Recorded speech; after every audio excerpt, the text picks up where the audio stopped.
According to the Barna Group, 6 out of 10 20-somethings were involved in church during their teen years, but have failed to translate that into active spirituality during their early adulthood. Welcome to Truth.Love.Family, where we use God's Word to become intentional, premeditated parents. Here's your host, A.M. Brewster. On August 16th of 2014, I packed up my family, drove 5 hours, a little bit past nowhere into the north woods of Wisconsin, and joined forces with Mark Massey, the executive director of Victory Academy for Boys. Thank you for joining us today. I am A.M. Brewster, and this is Truth, Love, Parent. The program at Victory is amazing.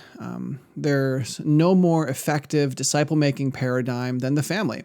That's why the counseling format at Victory takes at-risk boys and injects them into an already functioning family. The boys live, sleep, eat, play, study, and grow in a house with a mom and dad and siblings. They're trained from God's Word how to glorify Him at the table, in the bathroom, at school, during a hike, in front of the TV, and in the hallways. As the lead counselor at Victory, I see the amazing opportunities intentional disciple-making parenting affords. But I also understand how many parents miss those opportunities when they don't consider their child to be, quote-unquote, at risk. Well, Mark Massey wrote a great article called 10 Things Parents Miss. If you think it's just another list of cigarette butts and porno mags, you're desperately mistaken. This is an outline of significant biblical principles and mandates that parents frequently ignore in their child rearing. Your son or daughter may not be at risk, but they may be in the future, and you may know someone who's at risk right now, and we would love to help. Now, I'm going to give you the link to this article in the description, but I'd like to step through it with you today. The article starts with a statistic from the Barna Group. It says 6 out of 10 20-somethings were involved in a church during their teen years, but have failed to translate that into active spirituality during their early adulthood. We obviously need revival in the work of raising the next generation for God. And what comes next is going to be a quote from the article, so listen carefully. The number one thing parents miss: humility is the key. The parent's worldview is critical to the success of parenting. How can we tell who's at the center of our worldviews? Ourselves or God? Well, easy. We just evaluate what we do when things don't go our way. Particularly, how do we respond when a child doesn't do right? Pride demands that we have our own way, that the child submit to us. Humility may demand the same action or attitude, but since the focus is not on my way, but on the child's desperate need to walk in God's ways, the attitude, which teens do read, by the way, is very different. Number 2, parenting as a team. The greatest gift we can give our teens is a secure home. The marriage relationship is the foundation of a child's world. When mom and dad have their disagreements in private and present a unified, consistent direction, teens are much more secure. Number 3, honest evaluation. How often have I heard, "My son is a really good boy. He's good at heart." The reality is that all of our hearts gravitate towards sin. Just read Jeremiah 17:9. We all think more highly of ourselves than we ought. Honestly, recognizing the deep hold of sin in the human heart is essential to guiding our children. Without that, the parents let their protective boundaries fail, and the teen is at great risk. The fourth thing that parents miss is this: reaching the heart is key. We must get past behavior modification, the linking of good behavior to a reward, like getting a driver's license, or punishment, like getting grounded. Reward and punishment are biblical, but they are not the totality of God's plan. With only those, we get teens who calculate the cost. Is the fun of disobedience worth the pain of the punishment? And they conclude yes all too often. Number 5 thing that we miss is really the main point. The world talks about the parent-centered approach versus the child-centered approach, but both fail. The main point of parenting is to produce a God-worshiping adult. And we see that in Ephesians 6:1-4.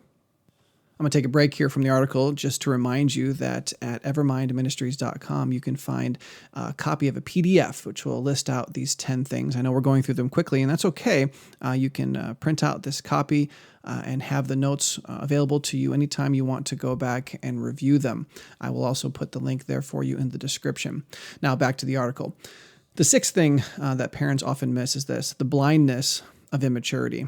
Teens naturally must try new things as they grow. However, the danger is that in their inexperience, They may experiment with things that bring bondage. A quick note from me here. This happens all of the time. We want to give our children the freedom to be able to make choices and liberty in certain areas, but we need to understand that foolishness is bound up in their hearts. They are immature, and their inexperience and sometimes their sinfulness and their foolishness set them up for failure in new things. We need to be able to allow them to try new things, but we need to be there to help them if they start to slip. Don't just say, oh, they'll be okay with C because they were fine with A and B. Moving on in the article is number 7, the value of values. Hypocrisy is intolerable. It eats away at the soul as cancer eats at the flesh. We and our teens must do the right deed for the right reason. Bible-based, God-honoring values are at the core of our being. The 8th thing that parents miss is strategic planning. Sounds a lot like what we call premeditated parenting here at Truth Love Parent. Do we have a more definitive plan for our finances than we do for our families? To develop character in our children, we need to plan the process and have tangible goals. That is, we can see whether or not there's progress. Ephesians 6 calls us to bring our children through the process of maturing spiritually.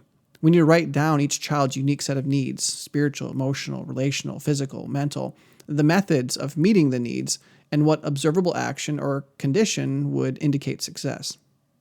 The 9th thing that parents miss is big to all of us: communication and problem solving. The power of biblical communication results from 5 values. Communication works when we are honest, current, edifying, kind, and forgiving. And these are all found in Ephesians 4:21 through 32. And then the 10th thing that we miss is the importance of family. Enjoying the gift of family is not an extra. It is a God-designed part of success. Casual fun times are vital to the training and disciplining process. The sense that being family is a positive thing is a platform for the ministry of parents. Just see Psalm 78 and Deuteronomy 6. The idea that a little quote-unquote quality time is enough is a myth. In giving children the quantity of time that they crave, you find the quality of time will happen. It cannot be commanded to appear on cue. I'm thankful to Mark for writing this and many other great articles on parenting. I'm looking forward to having Mark appear on the show later this year, and I would definitely encourage you to tune in and pay attention to that one, because Mark brings with him a love for God and an experience of working here at Victory Academy for over 20 years. I would encourage you to like TLP's Facebook page so you can have access to similar articles from Mark and many other authors. Obviously, if you need more specific help for your family, please email us at counselor@evermindministries.com. And don't forget to join us on Tuesday to learn the types of advice you just need to avoid. Truth.Love.Parent is part of the Evermind Ministries family and is dedicated to helping you become an intentional, premeditated parent. Join us next time as we search God's Word for the truth your family needs today.